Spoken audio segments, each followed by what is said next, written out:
بسم اللہ الرحمن الرحیم۔ آج کا ورد آپ کی خدمت میں صلح کا ایک بہترین ورد لے کر حاضر ہوا ہوں۔ میاں بیوی کی لڑائی ہو گئی ہو، اگر گھر میں ہی دونوں موجود ہوں یا ایک دوسرے شہر میں ہو اور ایک دوسرے شہر میں، یا ان میں سے کوئی ایک ملک سے باہر ہو، کسی غلط فہمی کی وجہ سے میاں بیوی میں لڑائی ہو گئی ہو اور دونوں میں سے اگر کوئی چاہتا ہو کہ صلح ہو جائے تو اس ورد کو کثرت سے کرتے رہیں۔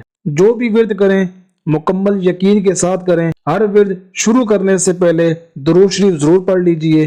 جو کوئی یہ ورد یا مانعو یا مانعو یا مانعو 20 بار، اگر بیوی ناراض ہو تو شوہر، اور اگر شوہر ناراض ہو تو بیوی سونے سے قبل بچھونے پر بیٹھ کر پڑے، انشاءاللہ عز و جل صلح ہو جائے گی۔ اگر ویڈیو اچھی لگے تو لائک کر دیں، چینل پر نئے ہیں تو سبسکرائب کر دیں اور بیل آئیکن کے بٹن کو پریس کر دیں تاکہ آنے والی ہر نئی ویڈیو کا نوٹیفیکیشن آپ کو ملتا رہے۔